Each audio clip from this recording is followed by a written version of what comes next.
Titre: Maîtriser le français en un clin d'œil.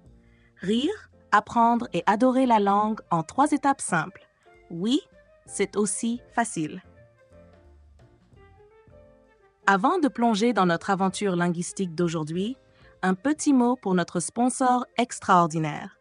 Pas n'importe quel sponsor, mais votre guide ultime pour maîtriser l'anglais et le français et même trouver un emploi, tout ça pour le prix d'une boule de gomme. Seulement 0,20 par jour. C'est aussi flexible que votre mode de vie le demande. Alors, cliquez sur les liens ci-dessous et commencez à améliorer vos compétences dès aujourd'hui. Maintenant, soyons sérieux sur le fait de ne pas trop être sérieux en explorant le joyeux chaos qu'est la langue française. Bienvenue, chers aventuriers de la langue, dans un nouvel épisode de Apprendre le français avec un sourire et peut-être 1 ou 2 éclats de rire. Aujourd'hui, nous allons nous attaquer au joyeux bazar des temps en français. Oui, nous parlons du passé, du présent et de ce fameux futur qui n'arrive jamais vraiment, sauf quand il s'agit de payer des impôts. Vous êtes-vous déjà demandé comment l'anglais et le français structurent leurs phrases? Tout est question de SAC, sujet, action, complément. Ce simple acronyme constitue l'épine dorsale de nos cours de langue. Que vous débutiez ou cherchiez à perfectionner vos compétences, nous avons ce qu'il vous faut. Contactez-nous dès aujourd'hui pour en savoir plus sur nos cours. Visitez notre site web pour plus de détails, lien dans la description ci-dessous. Embarquons ensemble dans ce voyage linguistique et découvrons la beauté de l'anglais et du français. Je remercie tout le soutien de Canada Smart Mind et merci beaucoup d'avoir regardé cette vidéo. Je te verrai au prochain.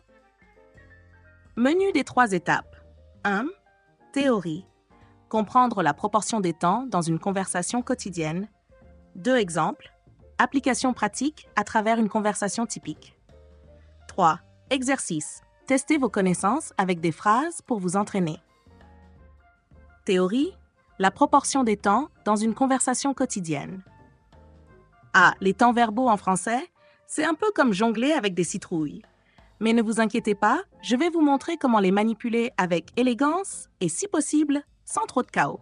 Commençons par la proportion des temps dans une conversation quotidienne. La plupart des conversations en français utilisent principalement 3 temps: le présent, l'imparfait et le passé composé. Le présent, bien sûr, est notre cher ami pour parler du maintenant. L'imparfait est comme une vieille photo jaunie, parfaite pour raconter des histoires d'antan. Et le passé composé, c'est le bricoleur du coin, prêt à tout réparer avec un marteau et un clou. Dans une journée typique, vous utiliserez le présent environ 70% du temps, l'imparfait pour 20%, parce qu'il est toujours bon de se souvenir du bon vieux temps, et le passé composé pour les 10% restants. Simple, non? Mais, attendez, où est le futur? Eh bien, comme je l'ai mentionné plus tôt, le futur en français est un peu comme cette résolution de nouvel an que vous ne tiendrez jamais, ou peut-être demain. Maintenant, voyons comment cela se traduit dans une conversation. 2. Exemple. 3 scénarios illustrant la théorie. Scénario 1. La rencontre imprévue.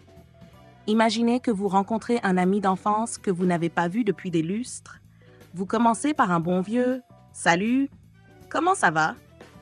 Ensuite, vous vous plongez dans des souvenirs avec « Tu te souviens quand on jouait dans le parc ?»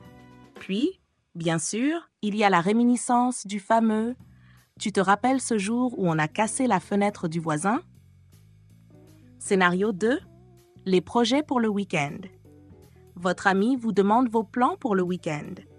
Vous répondez « Je vais probablement aller au marché samedi. » Présent. Vous vous rappelez soudainement « Oh, mais je devais déjà faire ça la semaine dernière. » Imparfait. Finalement, vous décidez « Finalement, je suis allé voir ce film dont tu parlais. » Scénario 3. La discussion philosophiquement absurde. Vous vous lancez dans une conversation plus philosophique, ou plutôt absurde. Tu crois qu'un jour, on vivra tous sur Mars? Puis, pour ajouter un peu de nostalgie, il y a longtemps, les gens pensaient que la Lune était faite de fromage. Et pour couronner le tout, hier, j'ai lu que quelqu'un a essayé de prouver que la Terre est plate. Passé composé. 3. Quiz, testez vos connaissances. Maintenant, c'est à vous de jouer. Voici un quiz de 10 phrases pour tester vos connaissances sur les temps verbaux. Pour chaque phrase, choisissez la bonne réponse parmi les 3 options. N'oubliez pas de ne pas tricher. Les réponses se trouvent à la fin du quiz. 1. Hier, j'ai acheté un livre. A. J'ai acheté. Je achetais. C. Je achèterai. 2. Quand tu étais petite, tu jouais au ballon. A. Tu étais, tu es, tu seras. 3. Nous mangeons ensemble tous les dimanches. Nous mangeons, nous mangions, C. Nous avons mangé. 4. Demoiselles partiront en vacances. Elles partent, elles partaient, elles partiront. A vu ce film hier? Vous avez vu, vous voyez, si vous verrez. 6. Il y a longtemps, on vivait dans un château. Il vivait, il vit, si il vivra. 7. Le mois dernier, nous avons visité Paris. A. J'ai visité. Je visite, si je visiterai. 8. Quand elle était petite, elle aimait les gâteaux. A. Elle était, elle est, si elle sera. 9. Hier, nous avons fini notre travail tôt. A. Nous finissons, B. Nous finissions, si nous avons fini. 10. Si j'ai été toi, je ne ferai pas ça.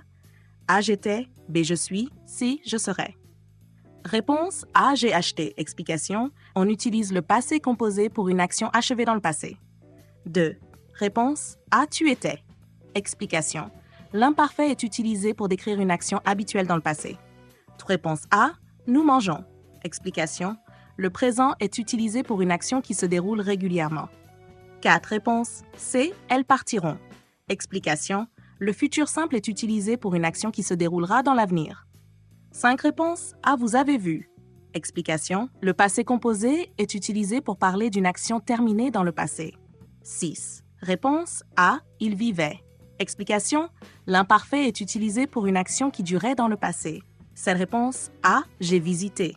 Explication. Le passé qu'on peut utiliser pour une action terminée dans le passé. 8. Réponse A. Elle était. L'imparfait est utilisé pour une action habituelle ou une description dans le passé. 9. Réponse C. Nous avons fini. Explication. Le passé composé est utilisé pour une action terminée dans le passé. 10. Réponse A. J'étais. Explication. L'imparfait est utilisé dans une hypothèse irréelle du passé. Conclusion. Et voilà, vous avez survécu à notre voyage à travers les méandres des temps français. N'oubliez pas que notre sponsor est là pour vous aider à pratiquer tous les jours, avec des cours d'anglais et de français super abordables et flexibles. Pas besoin d'attendre un miracle, faites le travail vous-même et vous verrez les résultats. Laissez un commentaire pour nous dire ce que vous avez pensé, likez, abonnez-vous et partagez cette vidéo avec vos amis si vous pensez qu'ils pourraient aussi bénéficier de cette aventure linguistique. À très bientôt pour un nouvel épisode de Apprendre le français avec un sourire.